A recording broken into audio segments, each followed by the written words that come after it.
while you were watching something else, I was watching Houston beat Kansas, sweeping the season series against the Jayhawks. I didn't watch that. Yeah, go Cougs.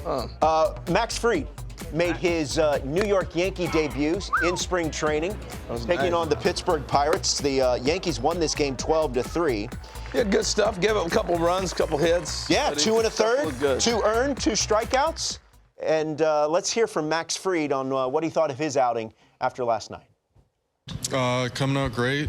Just really nice to get back out there, throw the spikes on, have your teammates behind you, and getting back into the competitive game environment. Get through healthy. That's the most important thing. Just being able to check the box, get back out there, kind of get the swing of the game, get the competitive juices going. It's special. There's a lot of really, really talented, the Yankee legends being able to come back and share their knowledge and time. So, whatever I can do to kind of soak up as much as I can, I'm going to do the best I can. Yeah, that's a challenge for him because you want to stay healthy, but you also want to show your new club, I got something. Yeah, he was up to 97. Yeah, that's high for him. So he also chatted with Roger Clemens.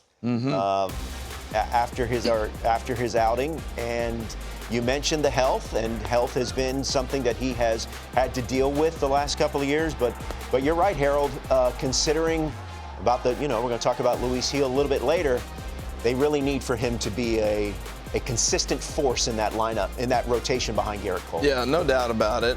And the biggest thing, if this was a normal Max Fried spring training, he's probably throwing about 92, 93, just getting the good work in. A little extra adrenaline with the Yankees. Yeah.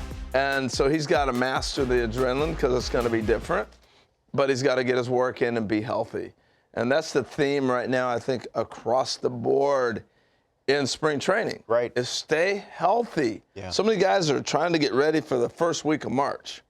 And I love the fact, we'll dive into a little later with the Phillies. It's a team that's pretty much knows where everybody's going to be playing. Pretty much. So let's just get yourself ready for opening day. Right.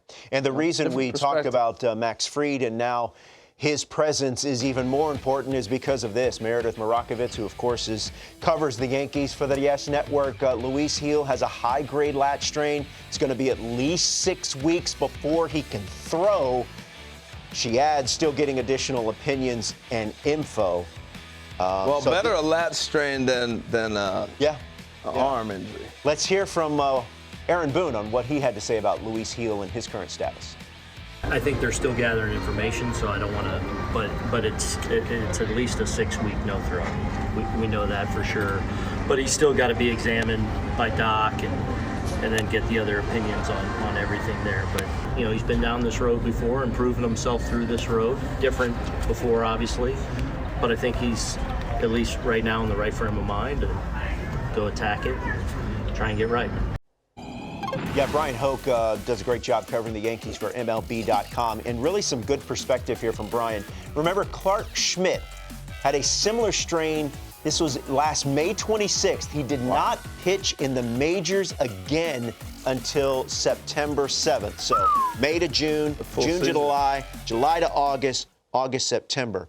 Basically 4 months. Now, maybe Luis Gil's timeline is a little quicker, a little later, but clearly this is something that's very concerning. Well, if you look at spring training, 6 weeks for spring is for pitchers, so they can get themselves ready. He's going to need another spring training. Yeah, I mean, he's sitting out 6 weeks. He's starting all over. That means everything he did in the winter is lost. Yeah. Because you can't work out.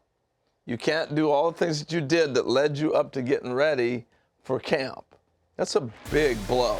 So he's going to start from ground zero in 6 weeks. You can't do anything right now.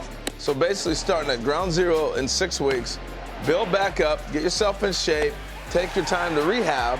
So, yeah, we're looking at least the second half of the season. Well, late. He was Rookie of the Year. Yeah. He really saved the Yankees at the beginning of last season because, remember, Gerrit Cole was unavailable. So this is definitely a concerning blow. And it just goes to show you how baseball is unpredictable. Sports is unpredictable. Remember Marcus Stroman at the beginning of camp? Yeah. There was the controversy, him saying, no, I'm not going to the bullpen. I'm a starter. Well, he's going to be in there. because Luis Gil's departure has really made it so. And you know the good part about that? Stroman trained as a starter. Yes. He worked out as a starter. He stretched out as a starter. Imagine if he said, okay, I'm going to the pen, I'm probably going to throw one inning every now and then. He wouldn't have probably worked the same. He had to work differently. Yeah. So now you got a guy that's already stretched out. He is a starter. He fits right in. Yeah, he made 29 starts last season, did Marcus Stroman, and there are certain triggers in his contract where if he gets enough innings, he basically becomes a member of the New York Yankees in 2026. So that is something to keep an eye on. But this injury also comes where most of the other guys that were out there, starters, are now getting locked up.